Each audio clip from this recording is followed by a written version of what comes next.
Bonjour à tous, bienvenue dans Pause durable et aujourd'hui nous allons parler avec Clémence ici présente de la végétalisation urbaine ou l'importance de se reconnecter au vivant.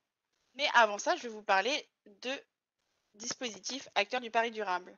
Donc Acteurs du Paris durable, c'est un dispositif de la ville de Paris qui est là pour favoriser, initier et faciliter les initiatives parisiennes pour œuvrer pour un Paris plus durable.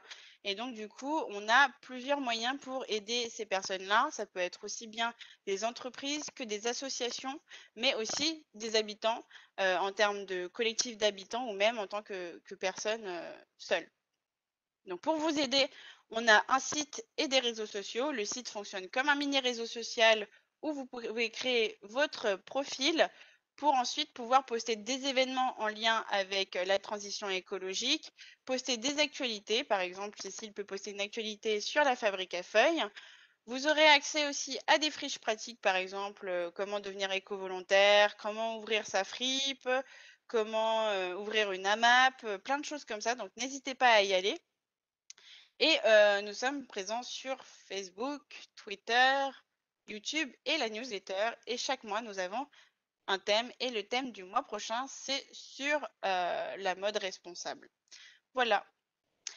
Nous avons aussi un lieu qui est actuellement fermé, qui se situe dans le 4e arrondissement de Paris, qui permet d'accueillir gratuitement des citoyens de façon ouverte, donc des conférences gratuites. Au rez-de-chaussée, nous avons une salle qui peut contenir à peu près 100 personnes et à l'étage, nous avons trois salles de la taille d'une salle de classe qui peut contenir une vingtaine de personnes, par exemple, pour des formations gratuites, des ateliers, etc. Donc, quand ce sera réouvert, j'espère que vous serez tous présents pour venir assister à toutes nos conférences en présentiel. Mais pour l'instant, nous migrons vers du virtuel. Mmh.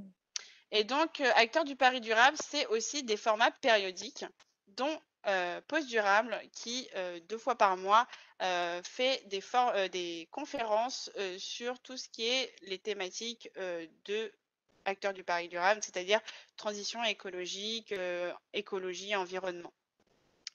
Maintenant, je vais parler très succinctement de qu'est-ce que Pause durable. Pause durable, du coup, c'est un format des Acteurs du Paris durable qui met en avant un acteur. Donc aujourd'hui, c'est une actrice qui s'appelle Clémence et qui a son projet de la fabrique à feuilles. Et donc, ce sera 1 heure sur un sujet précis qui est aujourd'hui la végétalisation urbaine. Et à la fin, nous aurons des questions-réponses. Donc, pour l'instant, nous avons 9 pauses durables qui sont disponibles en rediffusion. Donc, c'est à la fois, par exemple, de la permaculture sur son balcon, parce qu'en termes parisiens, on n'a pas tous des jardins. Ça peut aussi être aussi l'éco-construction, l'autonomie en énergie, le compost, voilà, l'énergie citoyenne. Il y a plein de sujets différents, très divers. Et les semaines prochaines, vous aurez une conférence sur le zéro déchet plastique et numérique avec paillettes d'impact et vous aurez avec Atypico s'habiller durablement, 3 façons de consommer la mode. Et si vous avez un projet intéressant à présenter au grand public, n'hésitez pas à envoyer un mail à acteursdupariSdurable@paris.fr, acteur avec un S, avec pour objet pause durable pour qu'on puisse décider, discuter ensemble et voir si votre projet peut correspondre à un format pause durable. Et donc maintenant, je vais laisser place à Clémence de la Fabrique à Feuilles. Eh ben, bonjour à toutes et à tous. Merci d'être là ce soir. Moi, je suis ravie d'être avec vous, en tout cas. Merci beaucoup aussi, Eva, pour l'organisation et puis aux acteurs du Paris durable pour cette belle invitation. Alors pour me présenter, donc, je m'appelle Clémence Colombier, je suis ingénieure agronome, donc Agro Toulouse. Merci aux Agro Toulouse qui sont présents ce soir. J'ai beaucoup travaillé en stratégie développement durable, en création de partenariats stratégiques, et aussi en commercial. Et puis comme l'a dit, très justement Eva, j'ai aussi fondé une structure qui s'appelle la Fabrique à feuilles, qui a pour objectif d'accélérer la végétalisation urbaine et tout ce qui est nature en ville. Et aujourd'hui, je suis là pour vous parler donc de la végétalisation urbaine ou, l'importance de se reconnecter au vivant. Donc c'est une conférence qui va se dérouler en plusieurs étapes. Dans un premier temps, l'idée, c'est de savoir pourquoi ça va être important aujourd'hui de se reconnecter à ce vivant-là. Pour se reconnecter au vivant, c'est important aussi, de pouvoir le comprendre. Donc rappeler aussi les besoins d'un végétal, comment il fonctionne. On l'a tous su à un moment donné, mais l'idée c'est de pouvoir s'en rappeler. Idem, tout ce qui va être rôle du végétal et puis la notion de service écosystémique. Et puis, in fine, nous humains, notre place dans ce vivant-là, comment est-ce qu'on va pouvoir se positionner dans tout ça? Et puis, finalement, donc une présentation de la fabrique à feuilles. Alors, dans un premier temps, je voulais vous donner quelques chiffres sur le vivant. Donc, ce qu'il faut savoir, c'est que le vivant, il est présent depuis, quasiment 4 milliards d'années, depuis 3,8 milliards d'années, précisément. Heu, pour faire un petit, comparatif avec, l'espèce humaine, donc nous sommes là depuis 300 000 ans.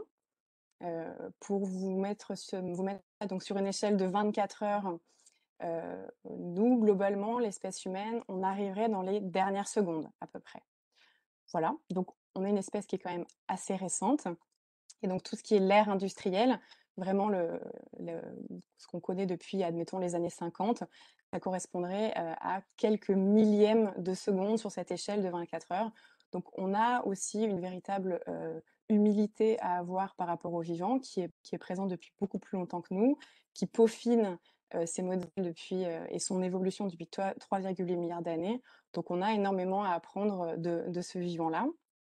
Alors ce qui est important aussi à voir ensemble, ça va être la perception humaine qu'on va avoir de ce vivant. Pour vous donner, pour vous donner un ordre d'idée, heu, on a par exemple dans chacune de nos cellules, il va y avoir, 5 000 protéines qui agissent en ce moment même, sans qu'on en ait conscience, pour que notre corps, fonctionne au mieux.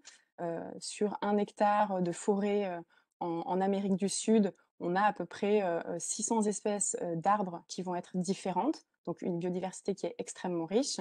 Et puis, si on prend quelque chose qui est plus proche de nous, qui est la terre qu'on va avoir dans le jardin, bon, quand on a la chance d'avoir un jardin à Paris, quand on prend 1 cm3 de terre, on va avoir à peu près l'équivalent d'un millier de bactéries, qui sont présentes. Donc être conscient que ce vivant, même si on ne le voit pas forcément, il est présent et notre perception humaine ne nous permet pas forcément de l'envisager. Alors, je vais laisser la parole à Eva pour cette première question. Donc l'idée, ça va être pour mieux connaître le vivant, de vous poser, plusieurs, petites séries de questions. Donc, première question à vos claviers. Combien y a-t-il d'espèces sur Terre? Réponse A, 500 000 espèces. Réponse B, 1 million d'espèces. Ou réponse C, 10 millions d'espèces. Donc, pour l'instant, on a beaucoup de C. Moi, je dirais à peu près pareil. Mais Mmh. bah, en fait, que des C. Voilà. OK, que des C. Très bien. Eh ben, je vais arrêter le suspense. Du coup, la bonne réponse, effectivement, c'est la réponse C, 10 millions d'espèces. Donc en sachant que, ces 10 millions d'espèces comprend l'ensemble, des êtres vivants, que ça soit le règne animal, végétal ou les micro-organismes. Alors, il faut quand même, savoir quelque chose sur cette estimation du nombre d'espèces. Comme je vous le disais à l'instant, ce vivant, on n'en a pas, il y a une partie du vivant qui va être, assez, invisible à nos yeux et du coup, c'est extrêmement difficile, d'envisager à chaque fois la totalité, de ce vivant. Donc c'est un véritable challenge que de créer, cette estimation. Donc il est fort possible qu'il y ait beaucoup plus d'espèces que ce qu'on imagine, pour l'instant. Alors, deuxième question qui peut vous paraître étonnante, mais quand même, je tiens à ce que vous y répondiez. Alors, parmi les espèces proposées, laquelle a votre préférence? A, le moustique, qu'on adore. B, le lion. Mmh. C, l'araignée. Ou D, le rat. Évidemment, il n'y a pas de bonne réponse, hein. Tout le monde a le droit de dire ce Exactement. qu'il aime. Mais il y a quand même du lion et de l'araignée. OK. Et une souris. Ah non, deux, qui aiment bien les souris. Mais ouais, principalement du lion. Et il y a quand même des moustiques. Faudra m'expliquer après. J'adore. Voilà. C'est hyper drôle. Alors majoritairement, on va avoir quoi du coup plutôt comme réponse, Eva? Ouais, du lion. Plutôt du lion? Quasi. Ouais. Bon. Sans surprise, hein, le lion, bon, comme le disait Eva très justement, pour cette question, il n'y a pas de bonne, ou de mauvaise réponse. L'idée, c'est de vous faire prendre conscience de la perception qu'on a du vivant. C'est-à-dire que nous, en tant qu'êtres humains, on va avoir tendance à personnifier les animaux, à leur donner une image. Le lion, par exemple, ça va être la sagesse, ça va être le roi des animaux, la force, et cetera. Donc on va avoir tendance à préférer cet animal, mais pour rappel, chaque être vivant a un rôle, dans son écosystème. Donc le moustique a son utilité, il permet de nourrir les chauves-souris, même s'ils nous piquent. Voilà, les araignées mangent les moustiques et puis les rats ont leur fonction aussi. Donc chaque espèce en fait, a sa fonction et l'idée, c'est de prendre conscience qu'en fait, on a besoin de ce vivant qui est pas forcément visible pour vivre. Heu, Si on prend notre exemple à nous, nous sommes donc en tant qu'être humain, en tant qu'individu, un être vivant, mais on est aussi, le rôle des moustiques. Les moustiques nourrissent les oiseaux, par exemple, et les chauves-souris. Je viens de voir la question passer. Euh, donc, on a besoin de ce vivant pour vivre, et donc nous sommes des êtres vivants individuels, mais aussi des êtres vivants pluriels, c'est-à-dire qu'on héberge, sans en être forcément conscient, une quantité d'individus immense, que ce soit sur notre flore cutanée. On a une quantité de bactéries sur la peau avec qui on vit en symbiose, hein, c'est pas un souci. C'est-à-dire qu'en fait, elles sont là pour nous protéger de mauvaises bactéries. Elles constituent une véritable barrière et elles nous permettent de vivre sur cette terre. On est né avec, on a évolué avec depuis des milliers d'années. Et puis, pareil, toutes les bactéries qu'on va avoir dans notre appareil digestif nous permettent de digérer. Sans elles, on ne peut pas digérer la nourriture, donc on ne peut pas vivre. Donc, ce vivant qui n'est pas forcément visible est essentiel. Et donc, on a besoin du vivant pour vivre. On a besoin de tous ces êtres-là, en tout cas, pour pouvoir être sur cette planète en bonne santé. Voilà, donc l'idée, c'était aussi de prendre conscience que ce vivant invisible nous est essentiel. Alors, pourquoi ça va être essentiel de se reconnecter au vivant aujourd'hui? Donc, comme on vient de le voir, nous sommes connectés à ce vivant et on en a besoin pour vivre. Et puis, c'est lié aussi à un contexte assez particulier. Donc, ce contexte, quel est-il? C'est un contexte qui va être majoritairement urbain. On est dans des villes qui sont de plus en plus minérales. Alors ça, c'est aussi lié un petit peu à un inconscient où on était persuadé qu'en fait, une ville moderne, une ville minérale, c'était associé à une ville propre, une ville qui était synonyme de propreté, de modernité, de confort. Donc ça, c'est un petit peu l'ancien schéma qu'on va tendance à avoir.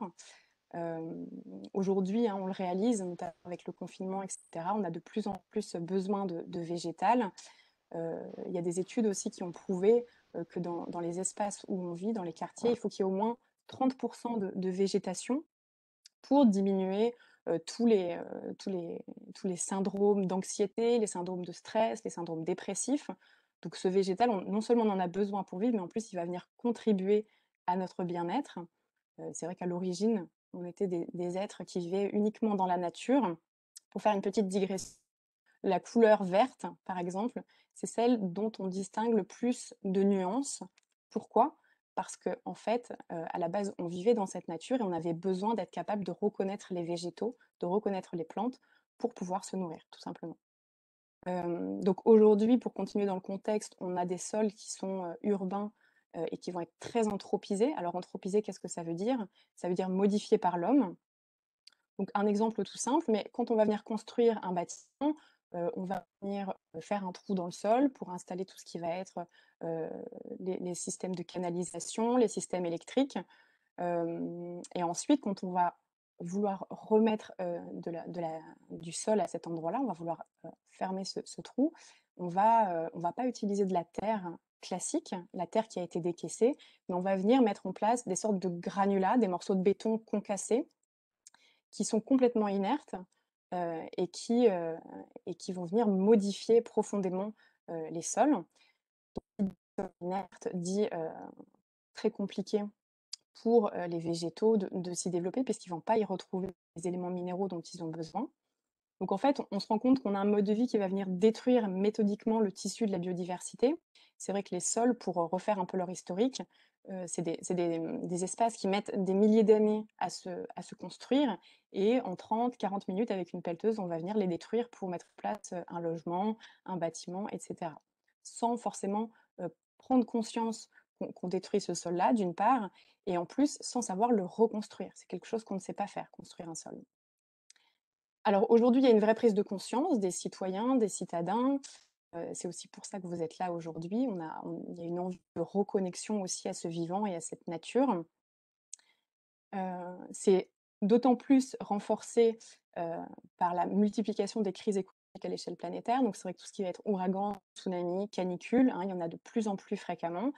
Et puis la crise écologique qu'on vit actuellement, qui est la crise du Covid, qui est directement liée en fait à l'érosion de la biodiversité, au fait qu'on va détruire au fur et à mesure les habitats et donc on va avoir une biodiversité qui va se réduire de plus en plus.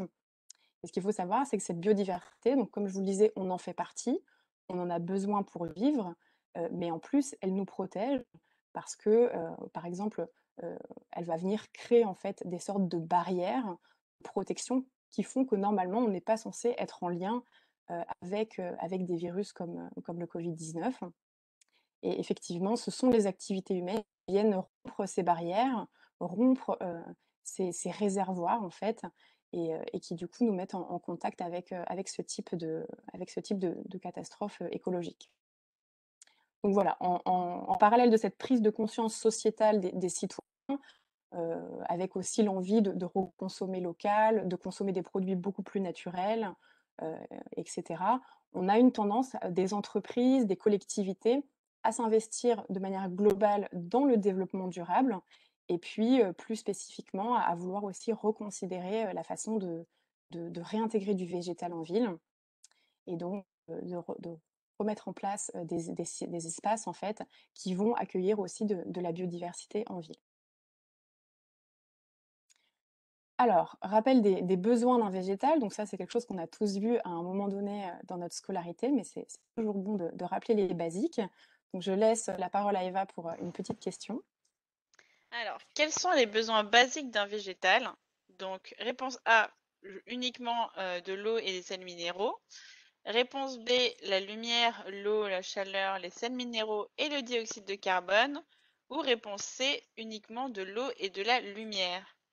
Donc, ça oscille majoritairement avec le B avec plein points d'exclamation, mais OK. ça oscille avec du C. Mais vraiment, 90% c'est du B. Voilà. Et moi, je dirais B aussi.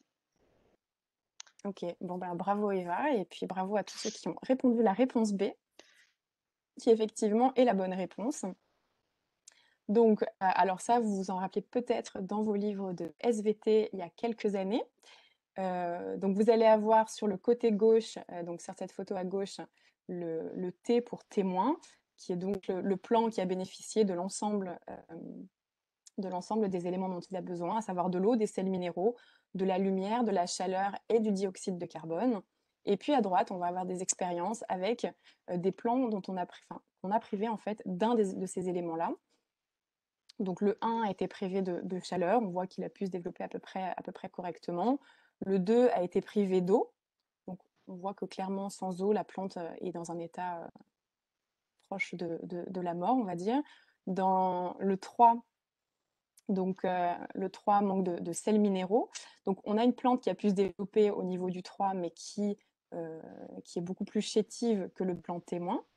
Au niveau du 4, on n'a pas de lumière, donc vu que le végétal, c'est quand même un être qui va convertir la lumière en biomasse euh, et qui est photosynthétique et chlorophylien, on a effectivement des feuilles qui vont être jaunes et un plant qui est en mauvais état. Et puis le 5, on lui a supprimé le dioxyde de carbone, donc qui est son air à lui. Donc effectivement, sans air, on n'arrive pas bien à se développer. Voilà, donc ça c'est rappeler un petit peu ces besoins basiques. Et puis pour faire le parallèle avec la ville, on se rend compte qu'il y a des éléments, un élément qui va être simple à comprendre par exemple, c'est l'eau. Vu qu'on a des surfaces qui sont extrêmement imperméabilisées en ville, les plantes, les végétaux parfois vont avoir du mal à s'approvisionner par exemple en eau. Donc comprendre ces besoins-là aussi, c'est se rappeler que les plantes sont des êtres vivants et qu'en ville aussi, elles vont avoir des besoins, spécifiques qui sont pas toujours possibles, d'être pourvus. Alors, donc on a vu les besoins basiques d'un végétal, mais de quoi le végétal pourrait-il aussi avoir besoin?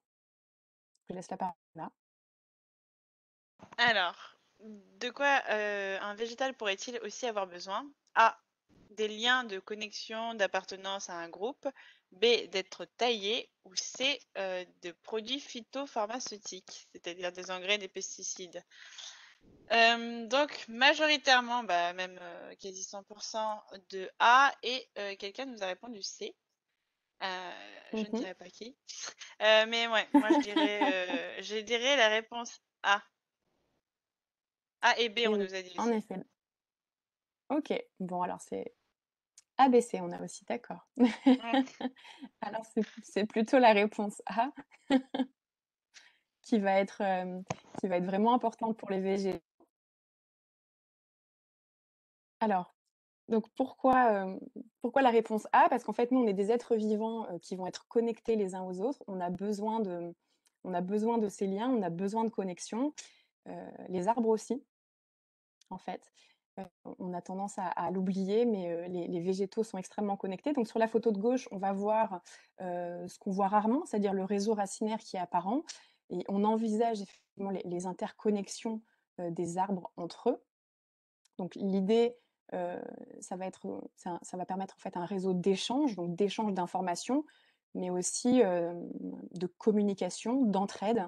C'est un réseau qui est extrêmement important, et donc sur l'image de droite, on peut un petit peu envisager comment ça se déroule sous terre. Alors en sachant que les arbres sont connectés entre eux, se communiquent des informations, mais sont aussi connectés avec des champignons, notamment avec, donc dans le cadre de réseaux, avec des donc on va avoir des associations plantes-champignons qui sont en symbiose, hein, qui s'appellent des mycorhizes. Et donc effectivement, c'est des symbioses qui sont très étroites, puisque le champignon peut même accéder parfois jusqu'à l'intérieur de la cellule, des racines de l'arbre, pour créer une structure qui est particulière.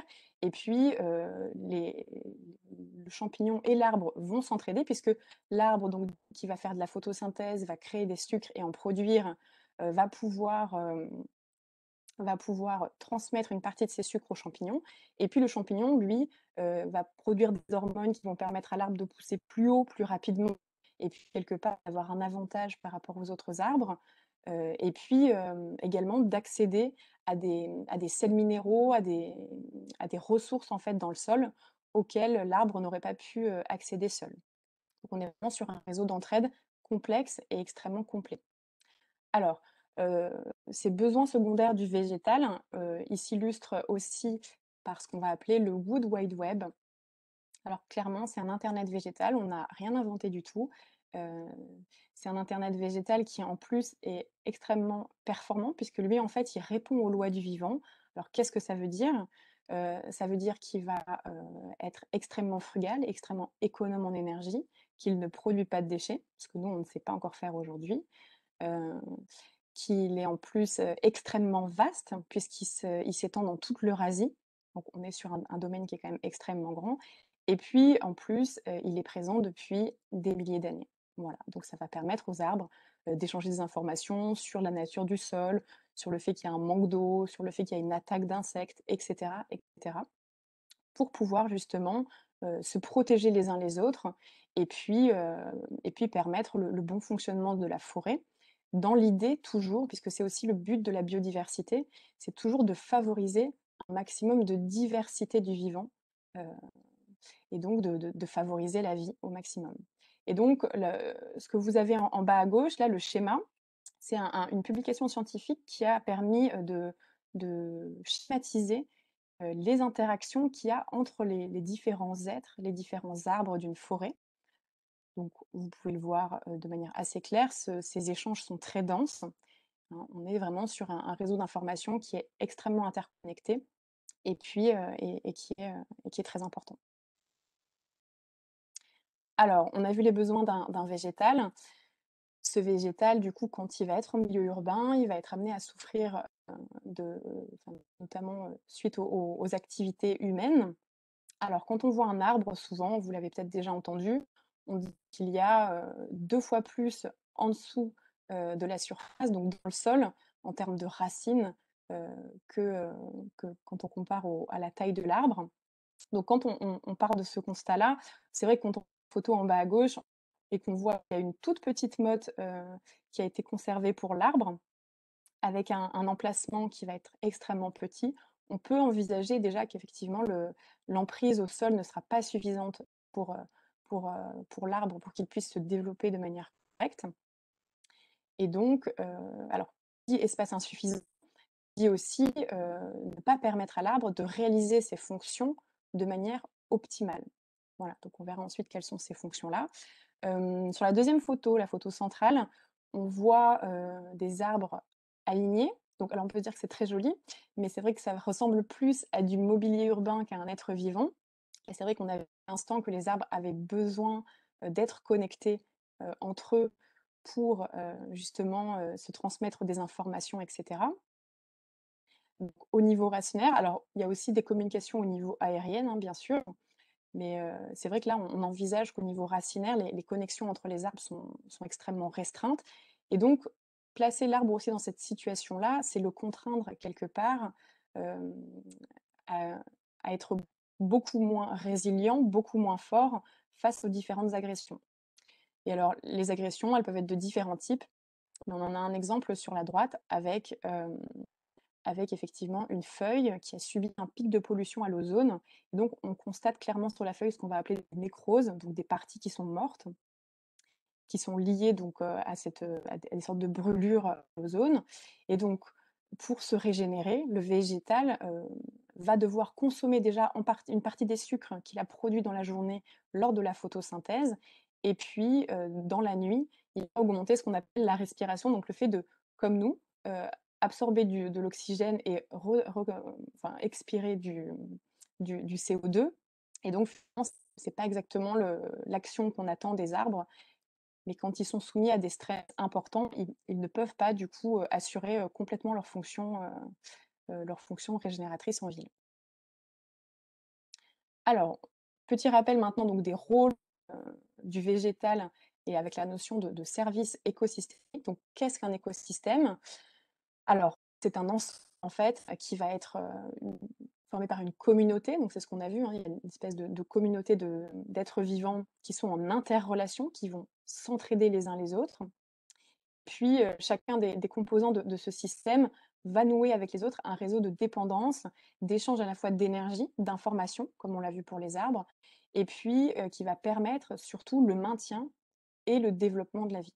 Voilà. Ça aussi qui compte, c'est toujours pouvoir favoriser un milieu qui va permettre, hem, le développement au maximum d'une vie qui est, très diversifiée. Alors les services écosystémiques, donc qu'est-ce que c'est? Ça va être en fait l'ensemble des bénéfices qui sont offerts en quelque sorte aux sociétés humaines par les différents écosystèmes. Ils peuvent être de différents types.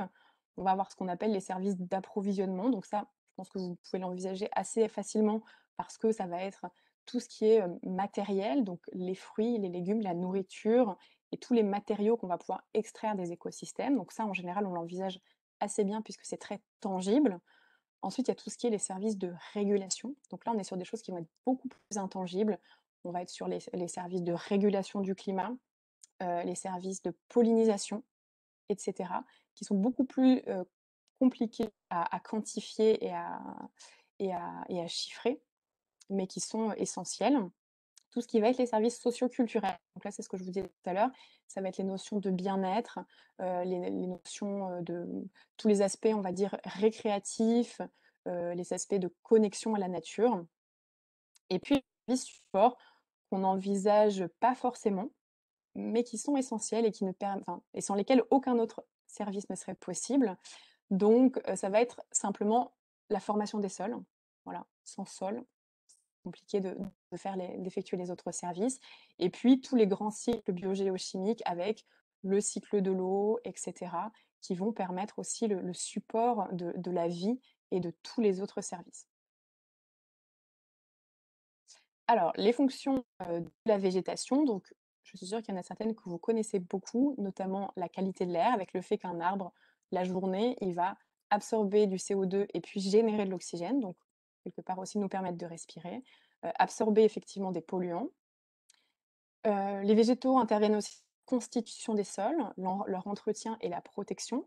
Alors, pourquoi la constitution des sols? Parce qu'effectivement, à la base, on est, enfin les sols sont constitués uniquement de roches Et en fait, les végétaux, hein, au départ, donc c'était des lichens, des mousses, des choses comme ça, qui sont venus dégrader cette roche pour prélever, des éléments minéraux et pouvoir se développer. Et puis, au fur et à mesure, donc une partie de la matière organique créée par le végétal est morte et puis, s'est décomposée, a accueilli aussi une faune du sol qui est venue, heu, continuer à biodégrader et cetera. Donc, in fine, cette constitution des sols, elle se fait à la base grâce à l'action des végétaux sur les roches. Pourquoi l'entretien? Parce qu'on va avoir les arbres qui vont perdre leurs feuilles, régulièrement et qui vont venir en fait amasser au fil de l'eau, des couches de matière organique qui vont pouvoir constituer du sol. Et puis, la protection des sols, alors ça intervient dans différents cas, mais par exemple, ça intervient donc sur la photo que vous voyez, sur votre droite. On va avoir, donc en bord de rivière, des arbres sur les berges et en fait, ça va être le chevelu racinaire, donc les racines de ces arbres qui viennent soutenir les berges et qui permettent leur intégrité. Sinon, effectivement, il y a plus de berges, il y a plus de cours d'eau qui va être délimité normalement. Alors la végétation, c'est le tissu et le support de toute la biodiversité, donc ça, c'est aussi important de le savoir. L'épuration de l'eau, alors on a tendance à l'oublier, mais aujourd'hui, hem, on ne sait pas épurer l'eau complètement. Donc l'idée, ça va être, quand on a une station d'épuration, en fait, à la fin de cette station d'épuration, l'eau qui en ressort n'est pas complètement épurée. Donc c'est la raison pour laquelle on les met, on la dispose dans les cours d'eau et en fait, c'est les cours d'eau qui vont terminer l'épuration de cette eau et effectuer le qui vont effectuer les derniers traitements, en fait, que nous ne savons pas faire. Donc on compte aussi sur ces écosystèmes pour effectuer des services et des actions que nous, êtres humains, nous ne savons pas faire d'une part et dont nous avons besoin pour vivre, parce qu'on dit souvent quand même l'eau, c'est la vie. Alors tout ce qui est création de biomasse également, qui va être nécessaire donc pour l'alimentation des êtres, que ce soit nous, par le biais de fruits, légumes et cetera, ou l'ensemble des animaux qui ont besoin aussi des végétaux. L'entretien des sols, on l'a vu au fil de l'eau, les feuilles et la matière organique tombent au sol et permet de venir continuer à créer du sol. Et puis, toujours l'objectif d'augmenter la biodiversité. La végétation a aussi un rôle de régulation pure. Donc, les végétaux viennent puiser en fait de l'eau dans les sols et cette eau en fait va s'évaporer au niveau des feuilles, c'est ce qu'on appelle l'évapotranspiration et donc ça va permettre mécaniquement, de réduire en fait, de réduire la température. Alors toujours, c'est ce que je vous disais, l'objectif de la biodiversité, c'est de créer et de maintenir un environnement, qui est propice à la vie et puis in fine, la photosynthèse, qu'on connaît tous, qui est, l'objectif donc d'utiliser en fait l'énergie solaire et de la convertir et de la transformer pour l'injecter dans le système biologique, donc en créant de la biomasse qui ensuite va être accessible, qui va être une énergie accessible en fait aux autres êtres. Et puis, les végétaux ont aussi un rôle de réduction et d'atténuation des bruits. Alors pour revoir, l'ensemble des fonctionnalités, au sein d'un écosystème forestier, donc en partant du côté gauche, donc effectivement, on retrouve la photosynthèse avec, 1 de l'énergie solaire qui va être utilisée de manière effective à la photosynthèse. On a, la litière au sol qui va absorber 5 à 9 fois son poids en eau. Donc on envisage aussi mieux pourquoi, on va avoir des problèmes d'imperméabilisation des sols et d'inondation en ville, parce que le sol a aussi ce rôle, d'absorption de l'eau et de réintégration de l'eau dans les nappes phréatiques derrière. Heu, oui, quand on a des précipitations, on va aussi, enfin, il va y avoir en fait un écoulement le long des troncs d'arbres et puis un plaquage des poussières. Alors en quantité quand même assez importante, hein, puisque, on est à peu près sur 30 à 80 tonnes de poussière par hectare et par an qui sont conduites au sol, par ce type de système. Donc ensuite, quand on va un peu plus sur la on a, l'évapotranspiration des arbres, qui peut représenter à peu près, 20 à 50 mètres cubes par jour et par an. Donc on envisage bien qu'il y a une influence sur le climat local, qui peut même conduire à augmenter les précipitations de 1 à 10. Donc c'est non négligeable. Alors ensuite, il y a la régulation du vent. Alors les arbres, en fait, vont agir comme une sorte de tamis sur le vent. Donc, ils vont venir filtrer en fait le vent et ça c'est extrêmement important parce que quand on a des territoires qui vont être battus par les vents, c'est une condition qui n'est pas propice à la vie et on voit en général, il y a assez peu de végétation, ça va être des milieux assez pauvres. Donc en fait, le filtrer ce vent, c'est extrêmement important pour permettre à la vie de continuer à se développer. Donc là, quand au-dessus du couvert végétal, on a un vent à 24 km/h et puis en dessous, en forêt, on va avoir un vent qui est, de 2 à 3 km/h. Voilà. Pour terminer, tout ce qui est réduction des bruits, donc on a quand même 35 à 45 décibels qui vont être, réduits sur, 200 mètres de forêt. Alors, quand on fait le parallèle des fonctions majoritaires, on va dire, de cette végétation en ville, même si toutes les fonctions sont importantes, j'en ai regroupé 3 ici qui sont plus spécifiquement, ciblées. Donc dans un premier temps, le rôle, on peut dire, de filtre à air, donc l'arbre va venir filtrer en fait et épurer l'air ambiant. Alors, il y a assez peu de données sur la végétation, le rôle de la végétation et des chiffres du rôle de cette végétation en milieu urbain. On a quand même une étude à Strasbourg qui montre que les arbres de Strasbourg donc, stockent 128 000 tonnes de CO2 par an et puis permettent également d'éliminer 88 tonnes donc, de polluants par an. Donc des chiffres quand même assez importants. Alors sur l'imperméabilisation des sols, donc le la biodiversité aussi a un rôle d'éponge, hein, en venant, absorber l'eau et puis en la restituant derrière, hein, pour venir ranger les nappes phréatiques.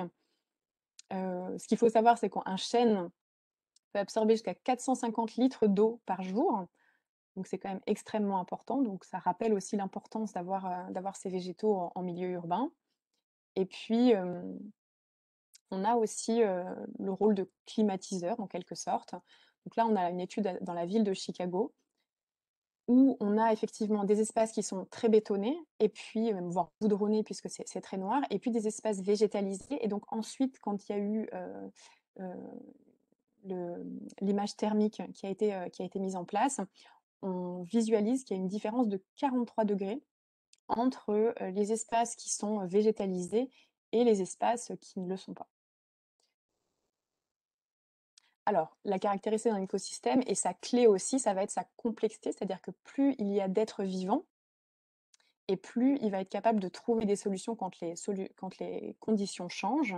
Donc ça va être ce qu'on appelle aussi la résilience en fait d'un écosystème. Alors, par rapport à ce vivant que l'on vient de voir, maintenant l'idée ça va être comment nous on peut se positionner par rapport à tout ça.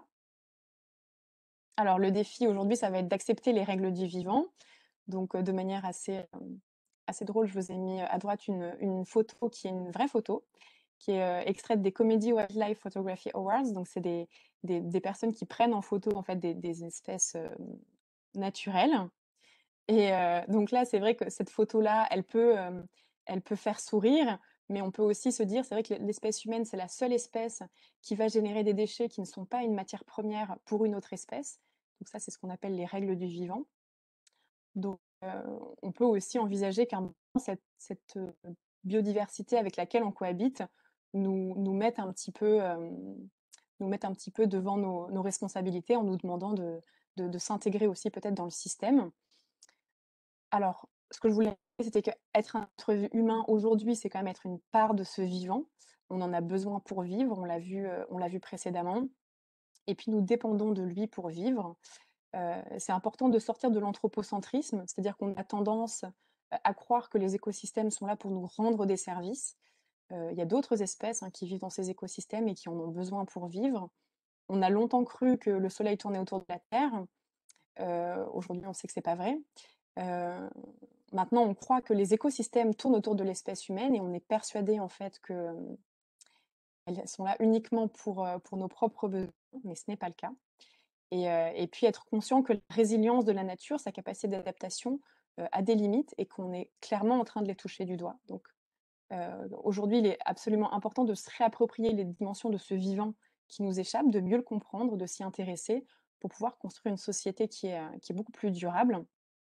Alors, comment est-ce qu'on peut fonctionner pour y arriver?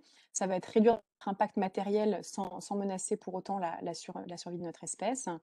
Heu, une prise de conscience. Moi, je suis convaincue qu'effectivement, tout commence aussi par le fait d'être conscient, heu, qu'aujourd'hui, il est essentiel de s'inspirer du vivant. que ce vivant qui évolue autour de nous depuis 3,8 milliards d'années a déjà énormément, de solutions. Donc c'est s'inspirer du ce qu'on appelle le biomimétisme, s'inspirer du vivant pour trouver les solutions de demain. Et puis, pour moi, cette prise de conscience, elle est essentielle parce que, bah, on a vu, il y a un véritable tournant depuis 2008 et cetera. Il y a aussi ce que vous connaissez bien, le jour du dépassement, hein, vous avez le schéma ici. Alors, c'est vrai que moi j'étais quand même assez étonnée parce que finalement ça a commencé dans les années 1970, hein, on était à peu près à mi-décembre à ce moment-là. Ça reste quand même assez récent. Et puis, en 2019, on était au 23 juillet à peu près. Et puis en 2020, on était sur le mois d'août. On était à peu près au 28. Heu, donc, on voit aussi qu'entre 2019 et 2020, on a eu une diminution des activités humaines et qu'on a ressenti, enfin ça s'est ressenti immédiatement aussi sur ce jour du dépassement. Alors pour rappel, le jour du dépassement, c'est le jour en fait, on a, consommé par exemple beaucoup plus de poissons dans la mer que ce que l'océan ne peut, les restituer en une année, beaucoup plus de bois que ce que les forêts de la terre, peuvent en produire en une année et émis beaucoup plus de CO2 que ce que en fait les sols, les océans et cetera ne sont capables de stocker en une année. Voilà, donc là on vit clairement, à crédit et si on s'arrêtait aujourd'hui, il faudrait 18 années pour que le système, revienne à la normale. Donc voilà pour le jour du dépassement. Moi, ce que je pense aujourd'hui, c'est qu'on est tous, en fait, les acteurs du changement de demain et que cette prise de conscience, en fait, que ça soit à l'échelle individuelle, donc nous, en tant qu'individus, pour moi, on a le pouvoir de changer les choses et puis aussi, nous, en tant qu'individus, en faisant partie d'un ensemble, en faisant partie d'une entreprise, en faisant partie d'une collectivité, on a aussi, la possibilité de faire avancer les choses à ce moment-là, en se reconnectant au vivant dans un premier temps et puis en faisant avancer les projets, qui ont du sens dans un deuxième temps. Et pour finir, je citerai Aurélien Barraud, qui est astrophysicien, que vous connaissez probablement, qui dit: «Il n'est évidemment pas trop tard pour éviter que cela ne soit encore pire» et j'en suis convaincue aussi. Voilà, donc je vais vous présenter un petit peu la fabrique à feuilles maintenant pour, une note un peu plus, joyeuse que cette dernière diapositive. La fabrique à feuilles, donc nous, on se positionne comme un accélérateur de végétalisation urbaine, un accélérateur de nature en ville. Notre objectif, clairement, ça va être de créer des ponts, entre les structures de végétalisation urbaine et les entreprises, les collectivités, pour accélérer la nature en ville. Alors, comment on fonctionne? Donc dans un premier temps, ça va être des prises de conscience notamment. Ça va être accompagner les collaborateurs, accompagner, les équipes, à mieux comprendre le vivant. Qu'est-ce que c'est? Comment il est constitué? Heu, comment est-ce qu'en fait, nous aussi, on est une part de ce vivant-là? Un petit peu ce qu'on a vu aujourd'hui. Et puis dans un second temps, accompagner ces structures, accompagner ces entreprises et ces collectivités à révéler, les projets de végétalisation en cours et puis, à les faire, émerger et ensuite à les accompagner en les connectant avec, des acteurs et des structures qui sont déjà des structures engagées dans la végétalisation, en ville. Voilà pour nos objectifs. Alors on a un credo, hein, c'est vrai qu'on est persuadé que la ville de demain sera inspirée du végétal et puis qu'il est possible en fait, de vivre en symbiose en ville avec des écosystèmes entiers, en milieu urbain. Donc l'idée, ça va être aussi d'intéresser l'ensemble des partenaires, heu, qui sont aussi, dans cette filière, de regrouper un petit peu tout le monde, parce que je pense qu'ensemble on est plus fort et qu'on pourra aller beaucoup plus vite. Donc l'idée, c'est d'accélérer la végétalisation en ville. Alors je vais finir peut-être assez rapidement parce que je vois qu'on n'a plus beaucoup de temps. Donc en gros, l'idée, c'est d'avoir un double réseau. Côté, entreprise de la végétalisation urbaine, générer des opportunités d'affaires, effectuer un partage de connaissances et puis donner de la visibilité à ces acteurs. Et puis côté entreprise, côté collectivité, venir inspirer les collaborateurs, susciter l'innovation et puis, révéler et accompagner donc des projets de nature en ville, tout en s'inscrivant en fait dans une démarche, développement durable et une démarche de biomimétisme. Voilà, bah, merci beaucoup à tous, pour votre participation et puis, n'hésitez pas si vous avez des questions. Merci beaucoup, c'était super intéressant. Il y a eu pas mal Merci. d'échanges dans le chat, donc je te ferai part de certaines OK. remarques pour qu'on puisse, en parler un peu. Mais d'abord sur des termes à expliciter dans la présentation, on aimerait bien que tu explicites très rapidement le terme de biomasse. Pour donner un exemple, par exemple pour, un arbre, la biomasse va être, l'ensemble de la matière biologique qu'il constitue. Hem, mais si on considère en fait la partie de la biomasse, de sa biomasse à lui, qui contribue, à la formation des sols, ça va être l'ensemble des feuilles en fait qui va tomber et qui va venir se dégrader pour constituer les sols. Donc tout ça, c'est de la biomasse. En fait, la biomasse, c'est, de la matière biologique vivante qui nous entoure et cetera. Donc après, selon le cadre en fait et selon la question, ça peut être effectivement ça peut être quelque chose de différent. Et à l'échelle mondiale, par exemple, ça peut être l'ensemble justement des êtres vivants et aussi bien des Voilà, éléphants, des gros mammifères, etc., à des petites bactéries. Très très tout à bien. fait. Tout ce qui est faune du sol, par exemple, ça représente à peu près 25 de la biomasse, mondiale. Voilà, parce qu'il y a beaucoup de micro-organismes dans le sol, même si on s'en rend pas toujours compte, Ouais, c'est pas les animaux les plus gros voilà. qui pèsent le plus lourd à l'échelle de la planète. Il y a une remarque qui a été intéressante que j'aimerais que tu réagisses dessus. Il y a quelqu'un qui nous a dit que la Mmh. consommation des énergies fossiles a permis le développement et notamment le développement démographique et qu'il était illusoire de vouloir un développement qui ne soit pas à crédit. Que peux-tu dire par rapport à ça? Bah, écoute, c'est très intéressant. J'ai une petite idée de qui a posé cette question.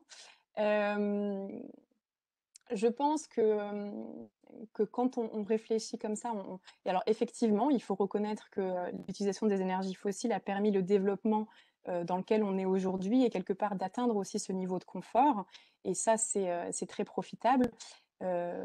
Maintenant aussi, quand on regarde ce qui se passe dans la nature, on se rend compte, que, par exemple, un scarabée va être capable, avec un seul matériau, de créer une carapace qui va être, résistante, qui va l'isoler de la chaleur, qui va être, biodégradable entièrement, qui va être à la fois respirante aussi.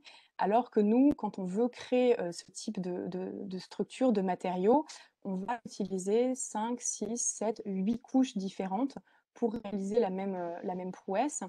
L'idée aujourd'hui, c'est peut-être de changer de modèle et de se dire, même si le passé reste le passé, l'idée c'est pas de le changer, de toute façon ce n'est pas possible. L'idée c'est de trouver aujourd'hui des solutions différentes pour ne pas vivre à crédit, mais justement pour avoir des solutions qui sont beaucoup plus frugales. L'idée c'est de faire mieux avec moins. Ça veut pas dire, voilà, je pense quand on dit faire mieux avec moins, tout est dit et alors effectivement, ça va pas se faire en un jour. Ça passe aussi par un changement d'habitude et par un changement d'éclairage et de comportement et je pense que c'est ça aussi qui est le plus important, à modifier. Mais c'est aussi le plus gros défi de pas aller vers de la haute technologie très gourmande en énergie et de trouver une nouvelle technologie tout aussi importante mais moins gourmande en énergie. Complètement et la nature le fait depuis 3,8 milliards d'années, donc on a aussi toutes les clés en main pour pouvoir aussi, heu, s'en inspirer et trouver des solutions, pour ne plus vivre à crédit justement, pour être dans une optique de régénération des écosystèmes. Tu as parlé plutôt de résilience. Que veux-tu dire par cela et comment tu peux l'appliquer à notre système urbain? Alors, la résilience, clairement ça va être la capacité en fait d'un écosystème, à s'adapter lors, d'un changement ou d'un choc. Donc c'est pour ça que la biodiversité, se traduit aussi par sa complexité, c'est-à-dire que plus il va y avoir d'êtres différents et plus, il va être possible pour ce système-là de répondre et de retrouver son équilibre après le choc. Un exemple très concret, ça va être les platanes en bord de route. Heu, Ces platanes-là, ça va être déjà en général des clones, c'est-à-dire qu'on est sur une pauvreté génétique. Tous ces arbres vont avoir ça va être tous le même en fait et on va avoir pris, pour schématiser, mais c'est ça l'idée, une branche de ces différents arbres qu'on va avoir plantés à des endroits différents. Donc ce qui fait qu'en fait, vu qu'ils sont tous les mêmes, quand il y en a un qui va être malade, l'ensemble va être malade et on peut pas espérer qu'un de ces arbres ait un patrimoine génétique différent et du coup réagisse différemment à la maladie et puisse du coup trouver une solution à celle-ci. Très très bien. Je sais pas si ça t'a éclairé, si ça vous a éclairé un petit peu. En tout cas, on nous a dit que c'était super intéressant ta conférence. Euh, Ok, super. Tut, tut, tut. Quelqu'un nous dit, comment peut-on devenir un acteur de cette révolution verte, étant architecte et en plein questionnement sur le monde d'après, où peut-on apporter notre énergie et notre motivation? Bah, c'est une bonne question. J'ai envie de dire la fabrique à feuilles. Euh, pourquoi pas? Et puis après, je pense qu'aussi c'est propre à chacun. Bah, en étant architecte, il y a quand même énormément à faire, étant donné que la constitution des bâtiments et le fait de les repenser différemment, c'est aussi un élément clé pour, pour,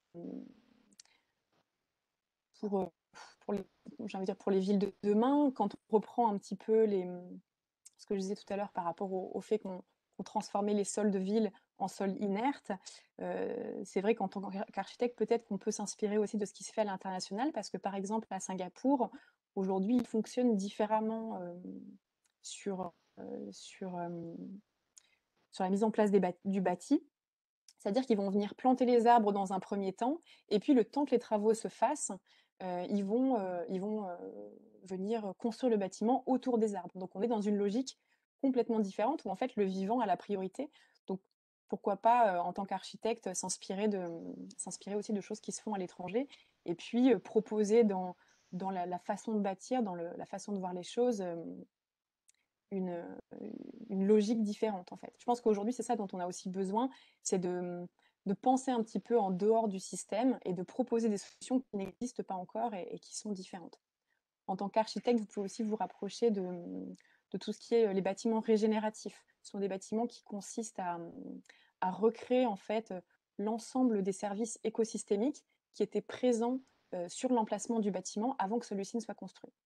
Voilà. Que le bâtiment, en quelque sorte, soit équilibre avec l'écosystème et qui rendent autant de services que ce que ne faisait l'écosystème avant. Et pour faire un peu de promotion, on a un format au sein des acteurs du Paris durable, qui est un réseau d'entraide entre les différents acteurs qui œuvrent pour un Paris plus durable. On a le format qui s'appelle réseautage et papotage, où tout le monde est invité à venir participer. Il y a des personnes qui présentent leurs projets et il y a des personnes qui sont là pour venir écouter.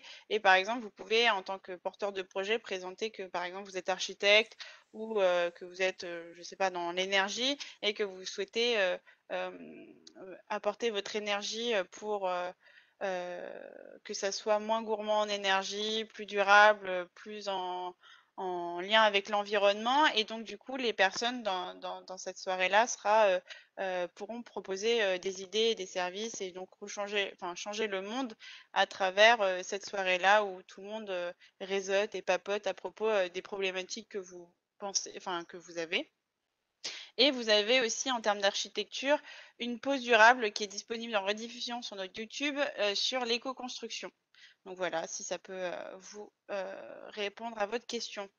Il y a quelque chose à propos du jour du dépassement. Pour l'année 2020, n'y a-t-il pas un Mhm. effet Covid qui ne se reproduira pas nécessairement chaque année à venir? Oui, alors bon, on espère que ça ne se reproduira pas les prochaines années. Euh, pour l'année 2020, je m'étais noté qu'effectivement, en 2019, le jour du dépassement, c'était le 29 juillet 2019, et en 2020, c'était le 22 août 2020. Donc, donc c'est vrai que il y a un décalage, mais qui est lié justement à l'arrêt brutal aussi de l'ensemble des activités anthropiques, des activités humaines. Donc, a priori, effectivement, ça ne se reproduira pas. Mais encore faut-il qu'on réagisse à temps et qu'on soit capable aussi de restituer le tissu de la biodiversité qui nous protège. Très bien. Quelqu'un nous pose, en tant que la fabrique à feuilles, envisagez-vous de mettre en place des ateliers de sensibilisation auprès du grand public en association avec acteurs du Paris durable? Je te jure, c'est pas moi qui ai écrit la, la question. J'en reparlerai avec les acteurs du Paris durable. Pour l'instant, nous, la cible pour la fabrique à feuilles, c'est plutôt, les entreprises et les collectivités.